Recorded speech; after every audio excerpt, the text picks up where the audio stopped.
Vigilante में, vigilant होना और विजिलेंटी में बहुत जमीन आसमान का एक मैसिव फर्क है। विजिलेंटी क्या है?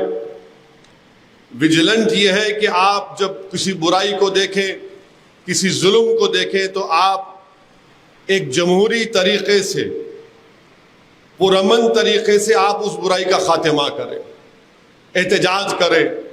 अगर आप देखते हैं कि गरीब है जिसको अस्पताल में एक बेड नहीं मिल रहा है, जैसा कोविड के दौरान हुआ था, तो उसको मदद करना वो विजिलेंट है।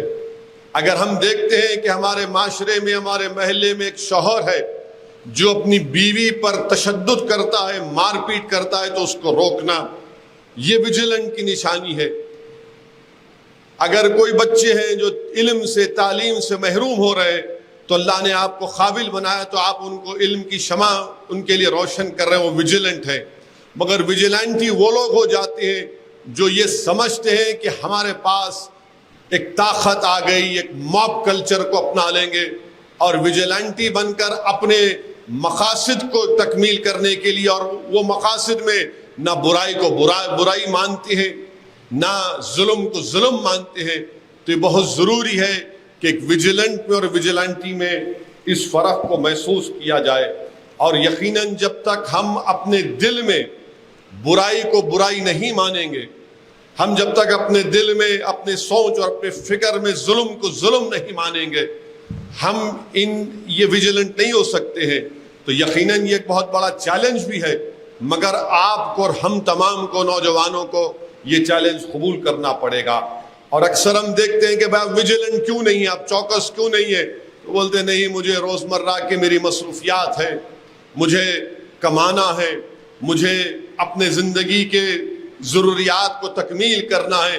दीन इस्लाम आपको कभी नहीं रोकता आपके ज़िंदगी के ज़रूरियात को तकमील करने के लिए, मगर ये जो एडजस्ट करने की पॉलिसी है, ये जो एडजस्ट करने की पॉलिसी है कि नहीं मुझे अपने रोज़मर्रा के स्ट्रगल्स हैं, और यही किस्म के लोग बुराई को रैशनलाइज कर देते हैं, यही किस्म के लोग जुल्म को रैशनलाइज कर देते हैं, और फिर ये आगे बढ़कर ऐसा हो जाता है कि ऑपरेशन को भी मान लेते हैं।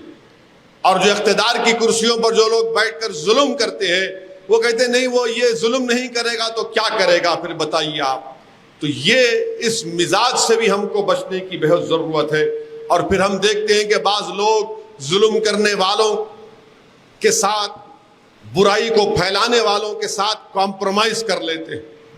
तो इसलिए बहुत ज़रूरी है कि ये जो समझौता, अगर हम हालात के साथ समझौता कर लेंगे, अक्सर देखते हैं कि लोग जस्टिफाई करते हैं, हालात से समझौता कर लो।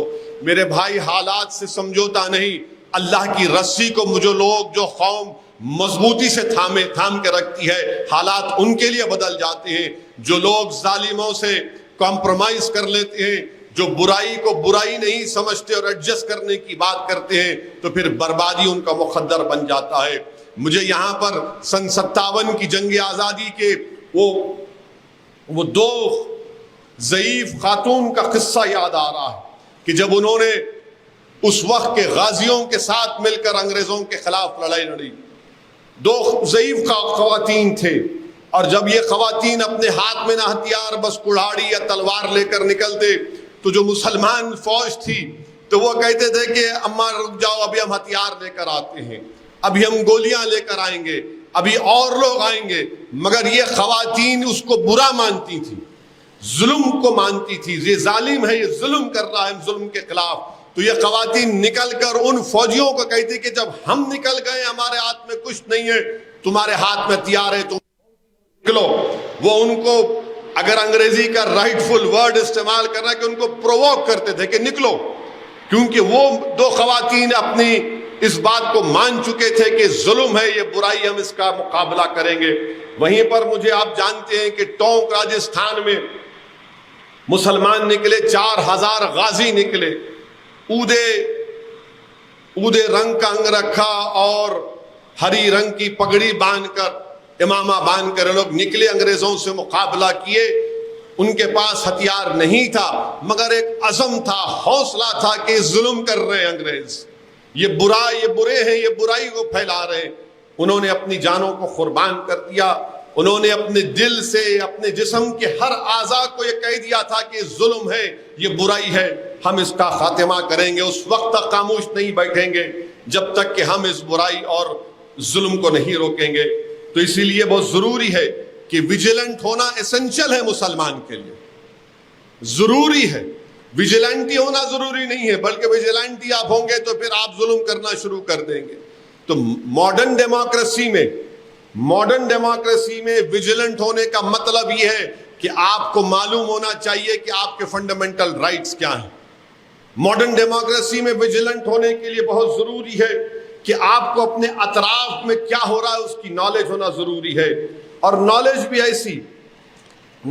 ایسی کہ ملک میں کیا ہو رہا ہے، کیسے فیصلے لیے جا رہے ہیں جو مستقبل میں یا موجودہ پریزنٹ میں کیسا اس کا امپیکٹ مسلمانوں پر پڑ سکتا ہے.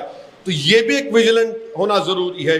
اور آپ جانتے ہیں کہ مثال کے طور پر CAA NPR NRC کا احتجاج ہوا. ہم تمام نے مل کر ایک کامیاب احتجاج پورے ملک میں کیا.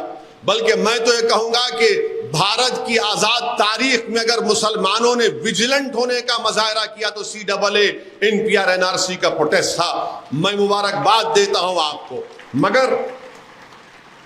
مگر اب پرابلم یہاں پر ہے، احتجاج ہوا، اس کے بعد ہم خاموش ہو گئے. اس کے بعد کیا پھر؟ What after being vigilant? اس کے بعد کیا ہوا؟ اس کے بعد ہم خاموش بیٹھ گئے کیونکہ ہم دیکھ لیے کہ حکومت کچھ نہیں کر رہی ہے، رولز نہیں بنا رہی ہے، تو ہم خاموش ہو گئے. یہ ہمارے لیے بہت بڑا پرابلم بن سکتا ہے کیونکہ کنٹینیوس ویجیلنٹ رہنے کی ضرورت ہے. یہ ایک چیز ہے. دوسری چیز یہ ہے کہ بہت سے مسلمانوں میں لوگ یہ بھی نہیں جانتے کہ سپریم کورٹ میں اب ایک کیس آ رہا ہے اور شاید سپریم کورٹ اس کی سنوائی کا آغاز کرے کہ مسلمانوں کو اور کرسچنوں کو دلت سٹیٹس دیا جائے. بہت سے مسلمانوں کو نہیں معلوم. اور ہم کیوں بول رہے ہیں کہ دلت ہے؟ مسلمانوں میں، عیسائیوں میں ہے. اسے کوئی ڈینائی نہیں کر سکتا کہ کاسٹ ایک ریالٹی ہے ملک میں ہمارے. اور ہم ایکوالٹی کی بنیاد پر، آرٹیکل 15 کی بنیاد پر ہم یہ کہہ رہے ہیں کہ مسلمانوں میں دلت کرسچن ہے، دلت عیسائی بھی ہے، اور ان کو یہ پروویژن ملنا چاہیے. اور رنگناتھ مشرا کمیشن کی رپورٹ نے اس کی سفارش بھی کی، ایک ڈسنٹ رپورٹ تھی. ہم کو اس سے باخبر رہنے کی ضرورت ہے. اب جو لوگ اس کی مخالفت کر رہے ہیں، کیوں کر رہے ہیں؟ کیونکہ وہ جانتے ہیں کہ مسلمانوں کو اگر اس کیٹیگری میں شامل کر لیا جائے گا، جو انصاف کا تقاضا ہے، جسٹس کا مطالبہ ہے کہ ان کو شامل کیا جائے، مسلمانوں کرسچن کو، ان کو ڈر یہ لگ رہا ہے کہ وہ ریزرو سیٹس ہیں پارلیمنٹ کی، یہ یہاں سے جیت کر آئیں گے. تو اسی لیے ان چیزوں کے بارے میں بھی آپ کو اور ہم کو ویجیلنٹ رہنے کی ضرورت ہے.